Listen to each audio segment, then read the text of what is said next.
بسم اللہ الرحمن الرحیم۔ السلام علیکم ورحمۃ اللہ وبرکاتہ۔ جن حضرات نے چینل کو سبسکرائب نہیں کرا وہ چینل کو سبسکرائب کر لیں اور بیل آئیکن کو پریس کر دیں تاکہ آنے والی ویڈیو آپ لوگوں کو مل سکے۔ آج کا ہمارا جو موضوع ہے ماہ شعبان کے اہم واقعات۔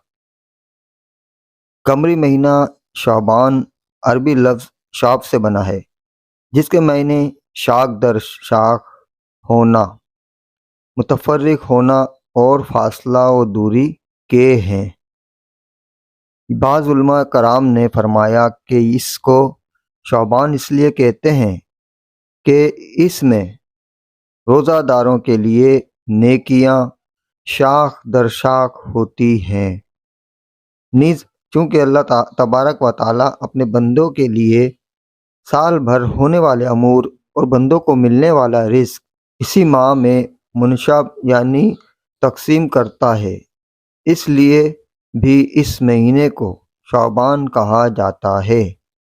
رمضان المبارک کے روزے اور شعبان 2 ہجری میں تحویل قبلہ سے چند روز بعد فرض ہوئے۔ تبدیلی قبلہ کا حکم 15 شعبان 2 ہجری کو مسجد قبلتین میں نماز ظہر کے دوران قبلہ تبدیل کرنے کا حکم ہوا۔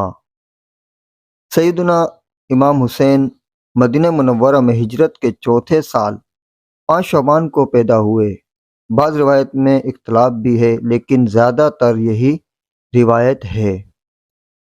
حضرت سیدنا عثمان بن مظعون شعبان المعظم 3 ہجری میں فوت ہوئے۔ جنت البقیع میں دفن کیے جانے والے سب سے پہلے مہاجر تھے۔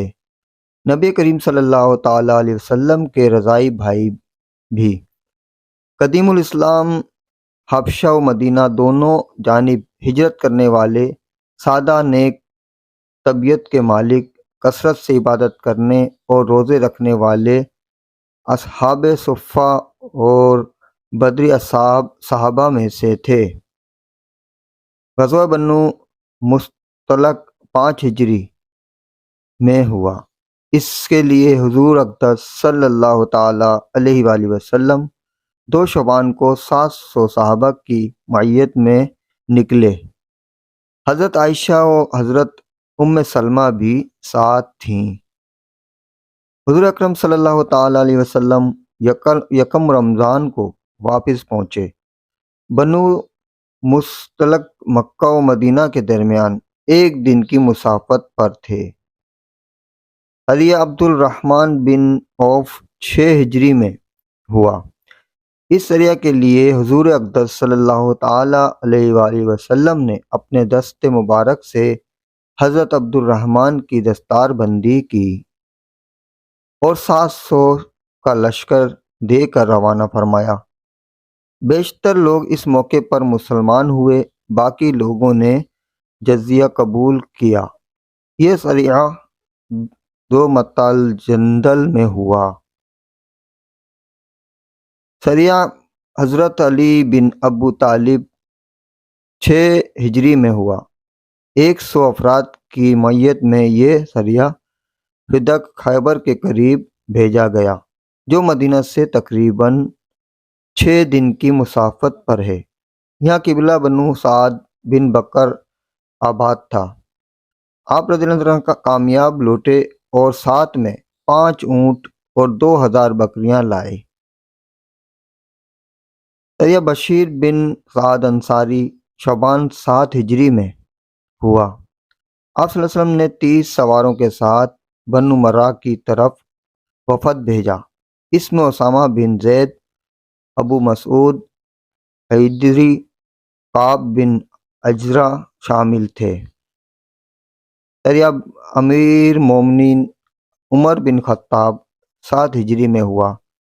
آپ رضی اللہ تعالیٰ عنہ کا یہ سریہ موضوع تربہ بھیجا گیا جو مکہ مکرمہ سے 2 دن کی مسافت پر ہے۔ یہاں بنو حوازن کے بقیہ کافر آباد تھے۔ آپ کے ہمراہ 30 سوار تھے۔ کفار کو جب حضرت عمر کی آمد کا علم ہوا تو وہ سب بھاگ کھڑے ہوئے۔ سریہ امیر المومنین حضرت ابو بکر صدیق رضی اللہ تعالیٰ عنہ 7 ہجری میں ہوا۔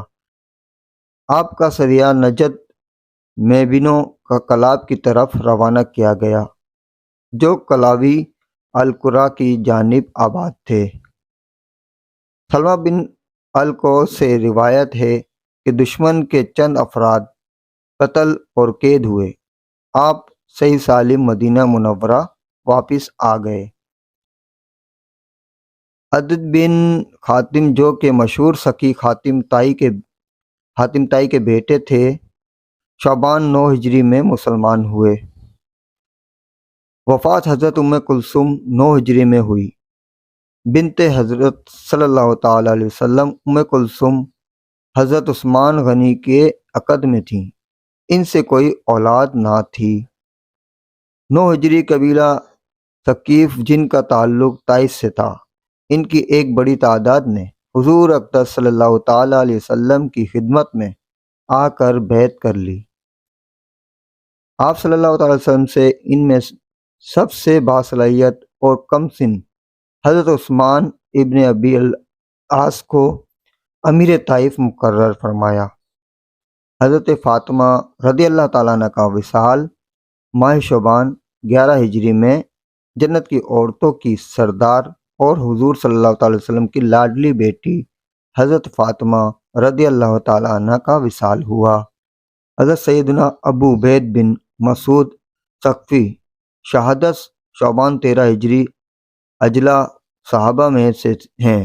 امیر المومنین حضرت عمر نے ابتدائی خلافت میں جب جنگ عراق کے لیے مسلمانوں کو ابھارا تو یہ فوراً تیار ہو گئے۔ بہادری و شجاعت کی وجہ سے انہیں امیر لشکر بنایا گیا۔ اس لشکر نے جنگ نمارک اور جنگ کسکر میں فتح حاصل کی۔ شعبان 13 ہجری میں جنگ جسر ابو عبید میں آپ رضی اللہ عنہ شہید ہوئے۔ حضرت سیدنا سلید بن قیس خزرجی انصاری نے شعبان 13 ہجری میں شہادت پائی۔ بنو عدی بن نجار کے چشم و چراغ بدر سمیت تمام غزوات اور جنگوں میں شرکت کرنے والے نڈر اور شجاعت کے پیکر تھے۔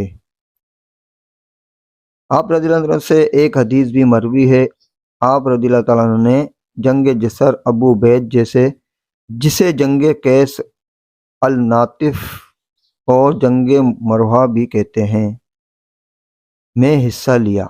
یہ مقام کوفہ کے قریب دریائے فرات کے پاس ہے۔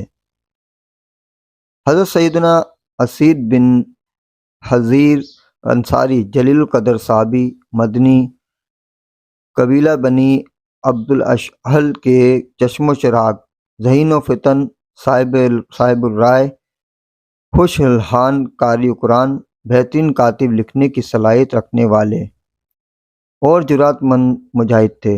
اعلان نبوت کے 12ویں سال اسلام لائے۔ تمام غزوات میں شریک ہوئے۔ شعبان 20 ہجری کو وصال فرمایا۔ جنت البقیع میں دفن کیے گئے۔ حضرت سیدنا ام ایمن برقہ بنت ثعلبہ حبشیہ نبی پاک صلی اللہ تعالی وسلم کی رضائی والدہ، آپ سے بہت محبت کرنے اور خدمت کی سعادت پانے والی حضرت زید بن حارثہ رضی اللہ تعالیٰ عنہ کی زوجہ اور حضرت اسامہ رضی اللہ تعالیٰ عنہ کی والدہ تھیں۔ حبشہ و مدینہ دونوں جانب ہجرت فرمائی۔ وصال شعبان یا رمضان 10 ہجری یا محرم 23 ہجری کو ہوا۔ ام المومنین حضرت سیدنا حفصہ بنت عمر بن خطاب کی ولادت اعلان نبوت سے 5 سال قبل مکہ شریف میں ہوئی اور وصال شعبان 45 ہجری میں مدینہ منورہ میں فرمایا۔ تدفین جنت البقیع میں ہوئی۔ آپ کثرت سے روزے رکھنے والی، بہت عبادت کرنے والی، علم حدیث و فقہ سے شغف رکھنے والی، بلند ہمت اور حق گو خاتون تھیں۔ آپ سے مروی احادیث کی تعداد 60 ہے۔ حضرت سیدنا مغیرہ بن شعبہ ثقفی ان جلیل القدر صحابی کی ولادت طائف میں ہوئی اور شعبان المعظم 50 ہجری میں کوفہ میں وفات پائی۔ آپ رضی اللہ تعالیٰ عنہ 5 ہجری میں اسلام قبول کرنے والے عاشق رسول، مجاہد الاسلام، کئی احادیث کے راوی، سحر البیان، خطیب، صاحب الرائے، بہترین منتظم، متعدد شعروں کے گورنر اور ذہانت میں ضرب المثل تھے۔